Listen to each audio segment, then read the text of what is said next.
Hello, Daphne here with an interesting video for you. This has to do with my dearly beloved father and a very famous Chinese writer, author, poet, etc. What did these two men have in common? Well, that's what part of the story is going to explain. As you probably know, those of you who have followed me, I was born in China. My father was a very prominent doctor there, treating such notables as Chaing Kai Shek and his family.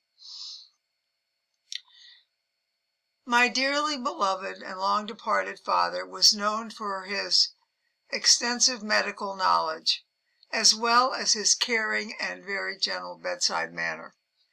He was also a specialist in tropical diseases such as tuberculosis.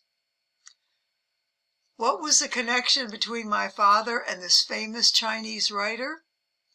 Well, it's a very, very interesting story about how my dad, Thomas Balfour Mackie Dunn, came into the life of Lu Xun in later years. I should say in Lu's later years. Agnes Smedley, an American journalist and friend of this author, was best known for documenting and publicizing the Japanese invasion into Shanghai in the 30s. She was a friend of Lu's and became very concerned as his health deteriorated in the first few months of 1936. Agnes felt strongly that Lu's Japanese doctor was not providing him the correct treatment or the best advice. She believed his doctor had misdiagnosed his illness and was therefore expediting his death. Agnes sprang into action. She convinced Lu and his Japanese doctor of the importance of a second opinion. It was no easy task to convince this famous writer-author and his doctor to agree to let a foreigner, an American doctor, conduct an examination. Agnes persisted. Arrangements were made for an appointment with a specialist in tropical diseases, Dr. Thomas Balfour Mackie Dunn, my dear and beloved father. Upon examination, my father's diagnosis was grim. Lu was dying from advanced stages of tuberculosis. Agnes's instincts were correct. There had been a major misdiagnosis by his Japanese doctor.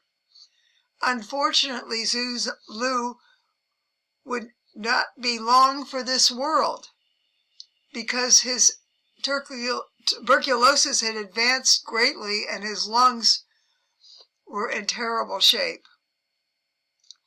Lu Xun died several months later after my father's visit.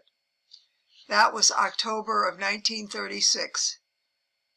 And an interesting note is it would be, I think, 1943 was when they finally discovered a cure for tuberculosis, but that unfortunately was too late for Lu. The interactions of my father and this famous Chinese writer of the 20th century made the author come to terms with his imminent demise, his forthcoming demise. The following is an excerpt from Lu Xun's famous essay titled Death, which presents a sort of final will and testament from this poet-writer. And I quote, "Do not accept a penny from anyone for my funeral, old friends excepted. Hurry up and put me in my coffin and bury me and have done with it. Do nothing in the way of commemorating me. Forget me and take care of your own lives. If you don't, You are really idiots. When the child grows up, if he is not talented, he can find little job to earn a living. On no account should he pretend to be a writer or an artist if he is not up to it. Don't believe promises. Don't have anything to do with people who wound others but oppose retaliation and preach tolerance. Well, that's pretty heavy. On a trip down memory lane to China several years ago to visit the place where I was born and to walk in my parents' footsteps, I had a chance to visit Beijing's Lu Xun Museum.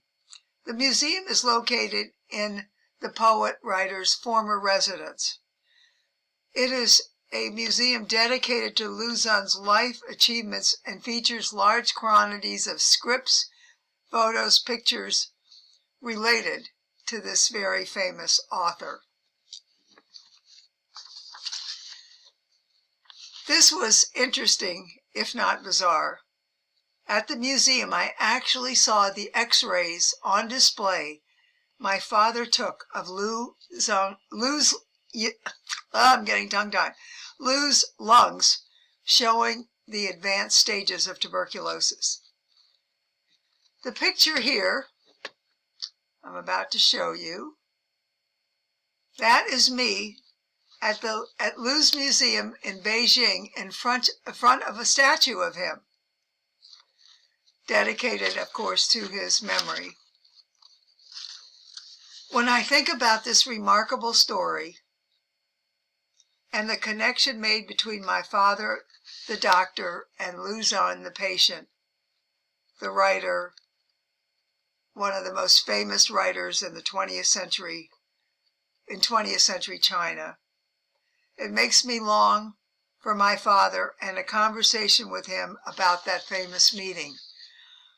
I think it would have been so fascinating to hear exactly what the conversation entailed between him and Lu, what they discussed, more specifics on Lu's reaction, and just how it all turned out in the end, and how grateful Lu was for a proper diagnosis. Unfortunately, very unfortunately, and so sadly for me, my father died when I was just 8 years old.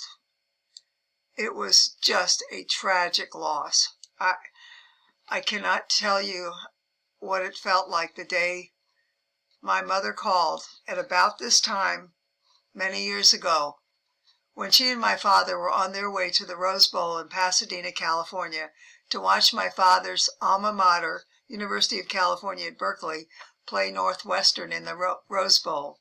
They made a stop in Fresno, and that is where my father stumbled and fell and was taken to the hospital and died 12 hours later of a massive stroke.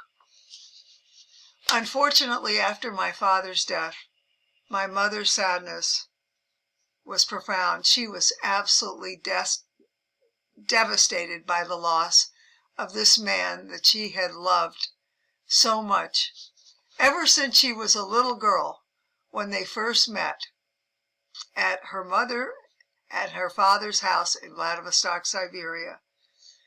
He was the absolute love of her life. What is so sad for me and for my twin sister is that because my mother was so devastated over this unexpected loss, I mean, she was right there with him when he had this massive stroke, and it was over before she could even say goodbye. He was dead. As a result, it was very, very difficult for my mother to ever talk about my father much. And being young and growing up, we never really had a chance to learn much about him. But I do know and remember how much my twin sister and I adored this man, the famous doctor who made a name for himself in Shanghai with some of the most famous people that lived in China in the 20th century.